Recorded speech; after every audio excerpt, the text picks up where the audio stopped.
Assalamualaikum warahmatullahi wabarakatuh. Kami dari kelompok 6. Sebelumnya perkenalkan dulu, nama saya Indah Agustin Sundusia dan teman saya Ayu Buana dan Eki Safrida. Kami di sini akan mempresentasikan bisnis internasional dan materinya itu sistem politik dan hukum di lingkungan nasional. Yang pertama di sini saya akan membahas tentang risiko dalam sistem politik dan hukum Rusia. Risiko dan sistem hukum yang membingungkan adalah hambatan bisnis yang serius di Rusia. Presiden Vladimir Putin bahkan mengatakan bahwa siapapun yang berhasil mendaftarkan bisnis di Rusia berhak mendapatkan medali. Peraturan yang tidak jelas dan tumpang tindih memperkaya sejumlah pejabat publik. Usaha baru apapun mungkin memerlukan lusinan izin pemerintah dan setiap izin mungkin mengharuskan pembayaran suap. Tindakan politik ini atau legislatif dapat merugikan kepentingan bisnis seperti undang-undang yang tiba-tiba ketat atau mengakibatkan konsekuensinya yang tidak diinginkan. Banyak undang-undang yang mendukung kepentingan negara tuan rumah, yaitu kepentingan di negara asing di mana perusahaan memiliki operasi langsung. Jadi penjelasannya di sini, banyak investor yang ragu untuk bisnis di Rusia, ketidakstabilan dalam lingkungan hukum Rusia telah memicu banyak pelarian modal, korupsi, kejahatan yang telah menimbulkan kerugian tentang sistem hukum Rusia yang berkembang dan komitmen terhadap ekonomi pasar. Peraturan yang ambigu, hukum yang tidak memadai, dan penegakan hukum yang berubah-ubah merupakan tantangan penting dan banyak perusahaan dari Boeing hingga IKEA telah menginvestasikan miliaran di Rusia. Misalnya, contoh bisnis yaitu bisnis Coca-Cola menderita di Jerman setelah pemerintahan Jerman memperlakukan rencana daur ulang yang mengharuskan konsumen mengembalikan wadah soda yang tidak dapat digunakan kembali ke toko dengan pengembalian dana sebesar 0,25 euro. Yang kedua, saya akan membahas seberapa prevalen resiko negara. Resiko negara dapat mempengaruhi semua perusahaan di suatu negara secara setara atau hanya sebagian. Kerusuhan di Mesir pada tahun 2011 cenderung mempengaruhi semua perusahaan. Sebaliknya, pemerintah Rusia hanya menarget Yukos dengan penganiayaan bermotif politik. Meskipun ada beberapa pesaing di Rusia seperti Konokol, Philips, dan Royal Dutch Shell. Dan di sini ada contoh datanya di risiko negara di negara terpilih 2015. Jadi, penjelasan yang dimaksud di data itu yaitu menyajikan tingkat resiko negara di negara tertentu diukur sebagai stabilitas politik, lingkungan hukum, indikator ekonomi, dan kebijakan pajak. Venezuela didominasi oleh pemerintah diktator yang tidak dapat diprediksi. Zimbabwe tetap di bawah pemerintah diktator Presiden Robert Mugabe. Afghanistan berisiko setelah perang dan ketidakstabilan politik. Negara-negara tersebut menderita karena pemerintahan yang tidak stabil.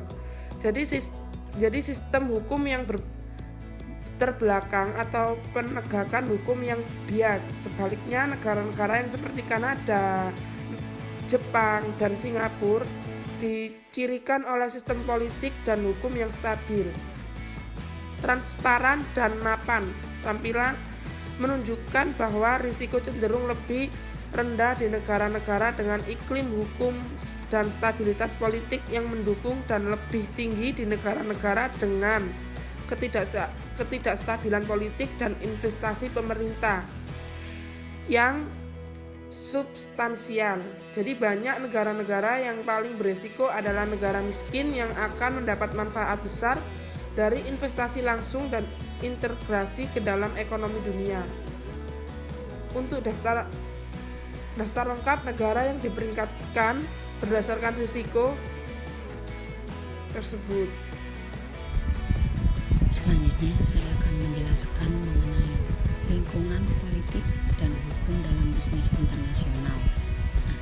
Risiko negara selalu ada, tetapi sifat dan intensitasnya bervariasi dari waktu ke waktu dan dari satu negara ke negara lain. Di Cina misalnya, saat ini pemerintah sedang merombak hukum nasional. Nah, di sini ada gambar itu yang menjelaskan tentang gambar sumber risiko negara. Di sini ada sistem politik dan sistem hukum. Nah, di dalam sistem politik ada pemerintah, terus ada partai-partai politik, ada badan legislatif, ada kelompok lobi, ada serikat buruh dan lembaga politik lainnya. Lalu di sistem hukum di sini peraturan perundang-undangan dan aturan yang bertujuan untuk yang pertama memastikan keterlibatan dalam kegiatan komersial, lalu menyelesaikan perselisihan, melindungi kekayaan intelektual dan keluaran ekonomi pajak. Nah, dalam aspek sistem politik dan hukum yang berkontribusi pada risiko negara, sistem politik dan hukum bersifat dinamis dan semua akan terus berubah. Kedua, sistem ini saling bergantung, perubahan yang satu mempengaruhi perubahan yang lain. Mungkin di perkembangan buruk dalam sistem politik dan hukum menimbulkan risiko negara. Hal ini dapat terjadi akibat pembentukan pemerintahan baru, pergeseran nilai atau prioritas dalam partai politik, inisiatif pengembangan kelompok kepentingan khusus, dan pembuatan undang-undang atau peraturan yang baru. Nah, perubahan bertahap lebih mudah diakomodir oleh perusahaan. Yang pertama, perubahan mendadak lebih sulit untuk dihadapi dan menimbulkan risiko yang lebih besar bagi perusahaan tersebut. Lalu selanjutnya membahas tentang sistem politik di dunia. Ini dicirikan oleh 3 jenis sistem politik utama. Yang pertama ada totalitarisme, ada sosialisme, dan demokrasi. Nah, apa sih totalitarisme itu? Nah, di sini negara-negara totaliter terkenal dari masa lalu termasuk Nazi Jerman pada tahun 1933 sampai 1945. Lalu ada di Spanyol pada tahun 1939 sampai 1975. Dan di Cina pada tahun 1949 sampai 1980-an. Dan di Uni Soviet pada tahun 1918 sampai 1991. Nah, di bawah totalitarianisme ini, negara berupaya mengatur sebagian besar aspek perilaku publik dan pribadi. Pemerintah totaliter berusaha untuk mengontrol tidak hanya semua masalah ekonomi dan politik, tetapi juga sikap, nilai, dan kepercayaannya pada warga negara. Nah, negara totaliter biasanya tidak mentolerir aktivitas individu atau kelompok seperti gereja, serikat buruh, atau partai politik yang tidak diarahkan pada tujuan negara tersebut. Lalu di sosialisme ini, prinsip fundamental sosialisme adalah bahwa modal dan kekayaan harus dipegang oleh negara dan digunakan terutama sebagai alat produksi daripada untuk keuntungan. Nah, sosialisme didasarkan pada ideologi kolektivitis. Kesejahteraan kolektif orang dipandang lebih penting daripada kesejahteraan individu masing-masing.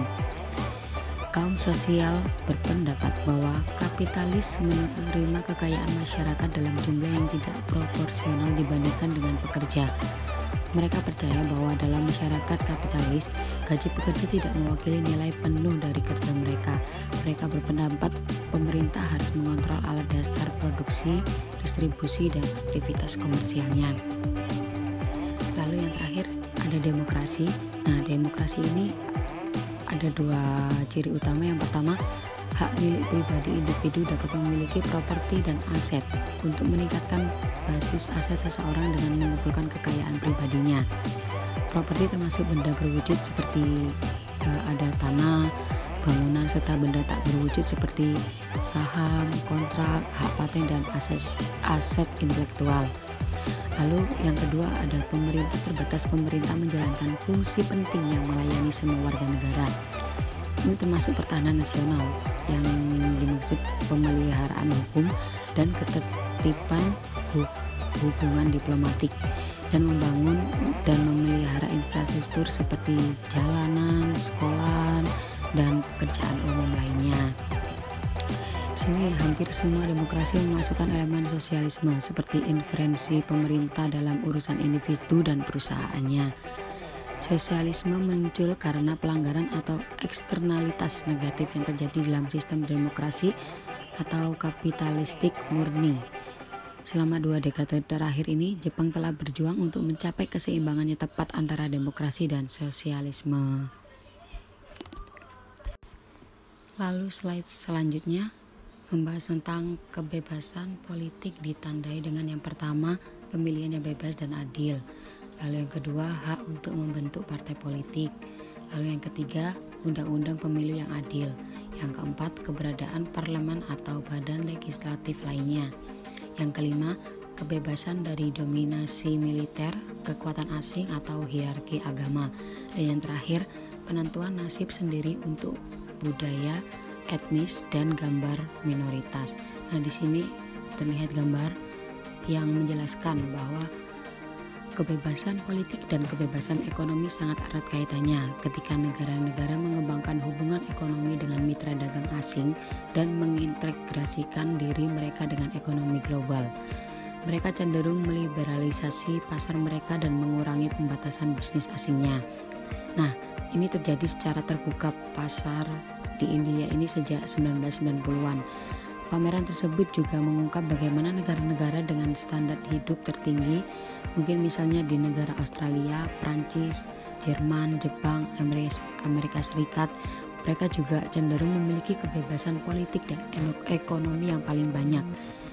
Mungkin sebaliknya, negara-negara dengan standar hidup terendah itu seperti negara Libya, Korea Utara, Pakistan itu cenderung mendapatkan skor terendah dalam kebebasan politik dan ekonominya. Selanjutnya membahas mengenai sistem hukum. Sistem hukum bersifat dinamis. Nah, sistem tersebut berkembang dari waktu ke waktu untuk mewakili nilai sosial yang berubah setiap negara dan evolusi lingkungan seperti sosial, politik, ekonomi, dan teknologi mereka. Nah, sistem politik ini yang tadi ada totalitarianisme, ada sosialisme, dan demokrasi. Mereka cenderung mempengaruhi sistem hukumnya masing-masing. Nah, di sistem hukum ini ada 2 hukum. Yang pertama hukum adat dan yang kedua hukum perdata. Hukum adat itu sama dengan dikenal sebagai case law. Common law adalah sistem hukum yang berasal dari Inggris dan menyebar ke Australia, Kanada, Amerika Serikat, dan mantan anggota Persemakmuran Inggris. Nah, dasar hukum adalah tradisi, kasus sebelumnya, dan preseden hukum yang ditetapkan oleh pengadilan negara melalui interpretasi undang-undang dan keputusan yang sebelumnya. Lalu hukum perdata itu apa sih? Ya, bisa dikenal sebagai hukum kode. Hukum perdata ditemukan di Prancis, Jerman, Italia, Jepang, Turki, dan Amerika Latin. Asalnya kembali ke hukum Romawi dan kode Napoleon. Sistem hukum ini sangat dipengaruhi oleh keyakinan agama, kode etik, dan nilai-nilai moral yang dipandang sebagai amanat oleh makhluk tertinggi. Nah, sistem hukum agama yang paling penting didasarkan pada hukum Hindu, Yahudi, dan Islam. Di antaranya yang paling luas adalah hukum Islam yang ditemukan terutama di Timur Tengah dan Afrika Utara. Peserta dalam sistem politik dan hukum. Sistem politik dan hukum berkembang dari interaksi di antara berbagai lembaga kemasyarakatan, baik di tingkat nasional maupun internasional.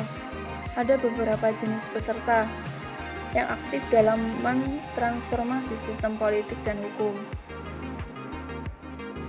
5 jenis peserta tersebut, yang pertama ada pemerintah. Pemerintah atau yang disebut dengan sektor publik, yang merupakan peserta terpenting yang beroperasi di tingkat nasional, negara bagian, dan lokal. Pemerintah memiliki kekuatan untuk memberlakukan dan menegakkan hukum. Mereka sangat mempengaruhi bagaimana perusahaan memasuki negara tuan rumah dan bagaimana mereka menjalankan bisnis di sana. Pemerintah mengatur dengan bisnis internasional melalui sistem yang kompleks dari lembaga dan pejabat publik. Agensi yang memiliki kewenangan seperti itu di Amerika Serikat termasuk perwakilan dagang dan administrasi perdagangan internasional. Di Kanada, fungsi tersebut ditangani oleh Kementerian Luar Negeri, Kementerian Keuangan, dan Biro Pengendalian Ekspor dan Impor. Badan-badan serupa beroperasi di Australia, Inggris, dan hampir semua di negara lain.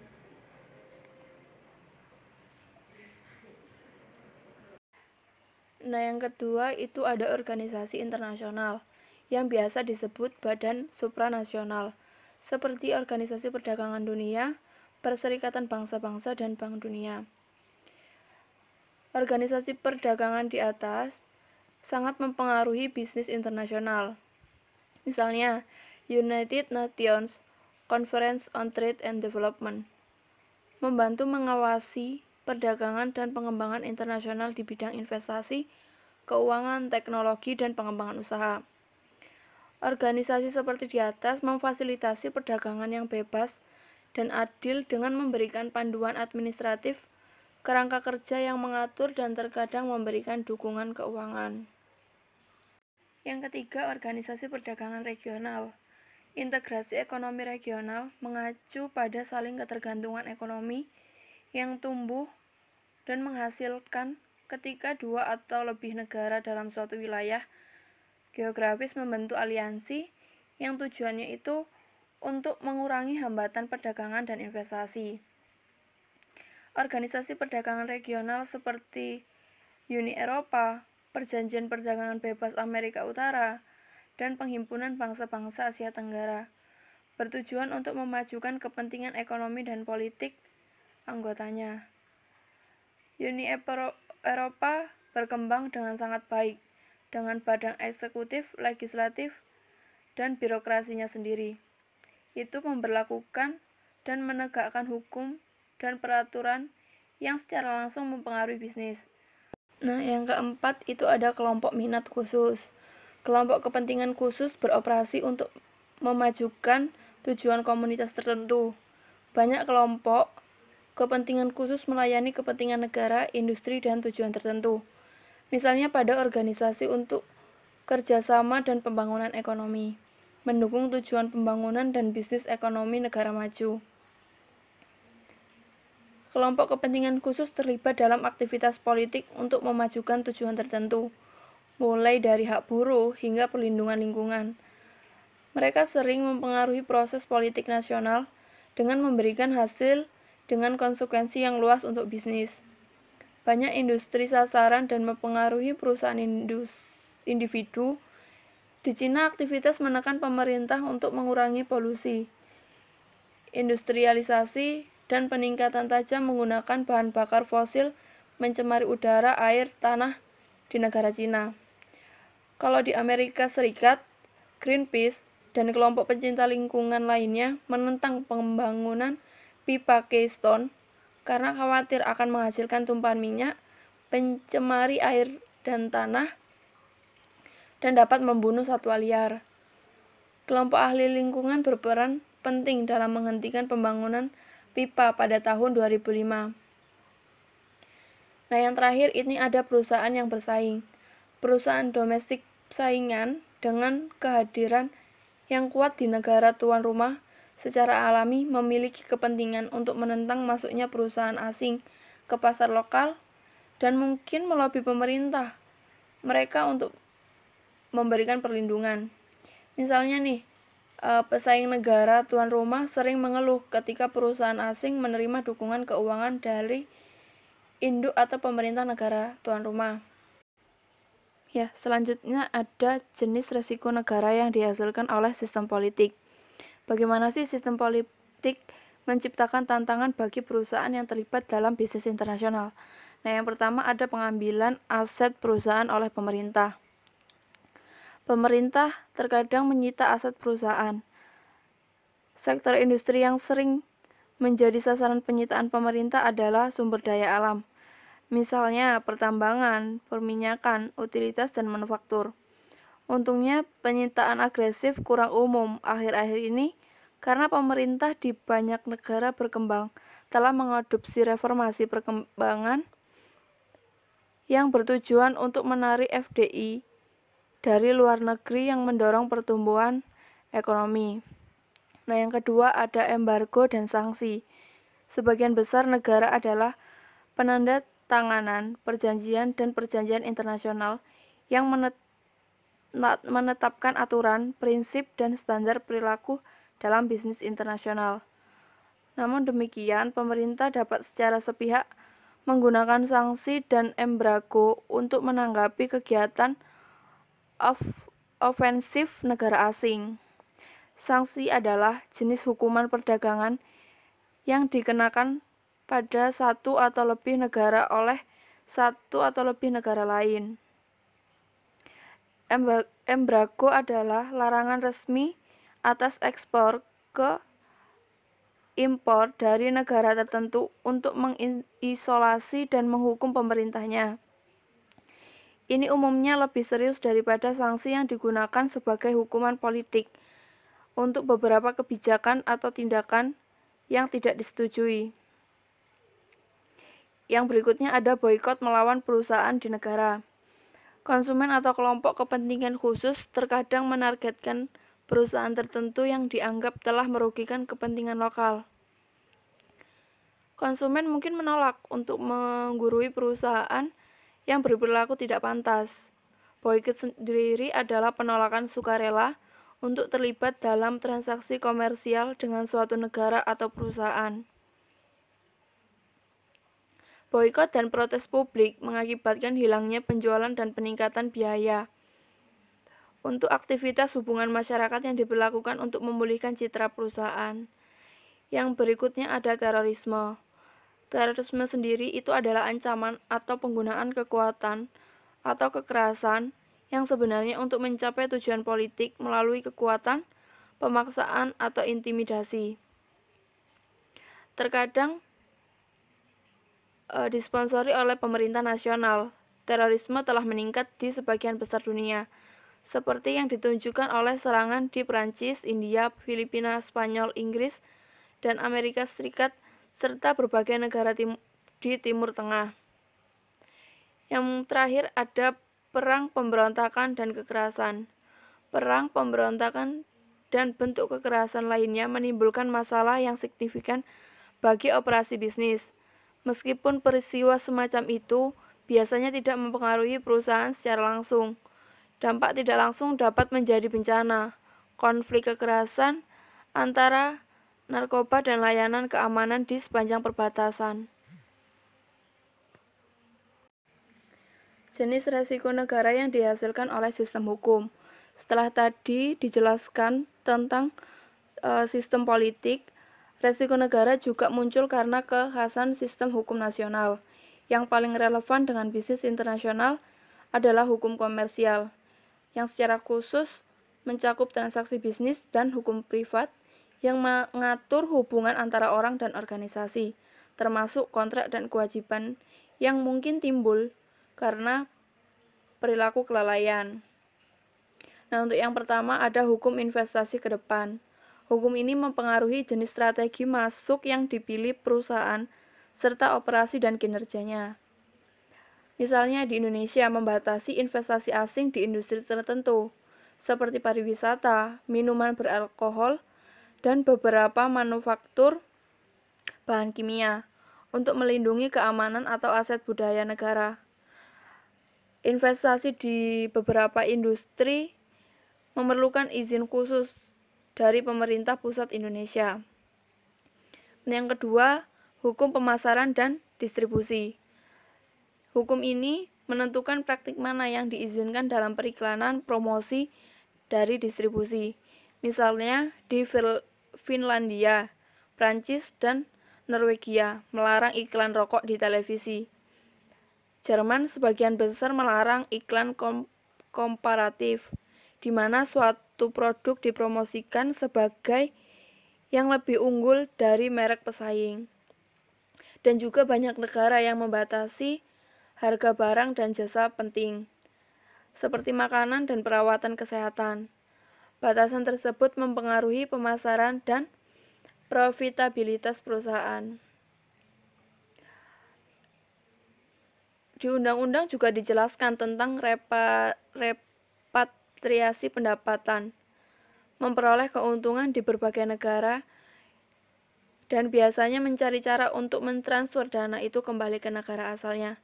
Namun di beberapa negara pemerintah membuat undang-undang yang membatasi transfer tersebut. Tindakan tersebut dilakukan untuk mempertahankan mata uang kertas seperti euro, dolar, dan yen Jepang, membatasi repatriasi, jumlah pendapatan bersih atau dividen yang dapat dikirimkan oleh perusahaan ke kantor pusat negara asli mereka. Yang berikutnya ada hukum lingkungan. Pemerintah membuat undang-undang untuk melestarikan sumber daya alam, untuk memerangi polusi dan penyalahgunaan sumber daya udara, bumi, dan air, dan untuk memastikan kesehatan dan keselamatan. Misalnya di Jerman, perusahaan harus mengikuti peraturan daur ulang yang ketat. Produsen dan distributor menanggung bebas kemasan produk daur ulang. Pemerintah biasanya mencoba untuk menyeimbangkan undang-undang lingkungan dengan dampak peraturan tersebut terhadap lapangan kerja, kewirausahaan, dan pembangunan ekonomi. Berikutnya ada hukum perusahaan. Kontrak internasional melampirkan hak, tugas, kewajiban kepada pihak kontraktor. Kontrak digunakan dalam 5 jenis transaksi bisnis, seperti penjualan barang atau jasa, terutama penjualan dalam jumlah besar. Yang kedua, distribusi produk perusahaan melalui distributor asing. Yang ketiga, pemberian lisensi dan waralaba. Yang keempat ada FDI, terutama bekerja sama dengan entitas asing untuk membangun dan mengoperasikan anak perusahaan asing. Dan yang kelima, usaha patungan jenis kolaborasi lintas batas lainnya. Yang terakhir ada hukum pencapaian dan pelaporan. Praktik dan standar akuntansi sangat berbeda di seluruh dunia, menimbulkan kesulitan bagi perusahaan. Misalnya ketika memberikan nilai pada saham dan sekuritas lainnya. Sebagian besar negara menggunakan biaya atau nilai pasar lebih rendah. Berikutnya ada mengelola resiko negara. Yang pertama ada pemindahan lingkungan proaktif. Mengantisipasi resiko negara membutuhkan penelitian lebih lanjut. Awalnya, seorang manajer mengembangkan pemahaman yang komprehensif tentang lingkungan politik dan hukum di negara terhadap perusahaan. Salah satu sumber intelijen terbaik dalam proses pemindaian adalah karyawan yang bekerja di negara tuan rumah. Mereka memiliki pengetahuan tentang peristiwa yang berkembang dan dapat mengevaluasi dalam konteks sejarah lokal, budaya, dan politik. Yang kedua, kepatuhan ketat pada standar etika. Pelaku etis penting tidak hanya untuk kepentingan sendiri, tetapi juga karena membantu melindungi perusahaan dan beberapa resiko negara yang dihadapi oleh perusahaan yang kurang teliti. Perusahaan yang terlibat dalam praktik yang dipertanyakan atau beroperasi di luar negeri secara alami mengundang ganti rugi dari pemerintah negara tuan rumah tempat mereka berbisnis. Berikutnya ada aliansi dengan mitra lokal berkualitas. Pendekatan praktis untuk mengurangi resiko negara adalah untuk memasuki pasar sasaran bekerja sama dengan mitra lokal yang berpengetahuan dan dapat diandalkan. Perusahaan barat seringkali memasuki Cina dan Rusia dengan bermitra dengan perusahaan lokal yang membantu menavigasi lanskap hukum dan politik yang kompleks. Berikutnya ada perlindungan melalui kontrak hukum. Kontrak hukum menjelaskan hak dan kewajiban masing-masing pihak. Hukum kontrak sangat bervariasi dari suatu negara ke negara yang lain, dan perusahaan harus mematuhi standar lokal. Misalnya, perusahaan di Kanada yang menjalankan bisnis di Belgia pada umumnya harus mematuhi hukum Belgia dan Kanada serta hukum Uni Eropa yang berkembang. Ya, sekian presentasi dari kelompok kami. Kurang lebihnya mohon maaf. Terima kasih.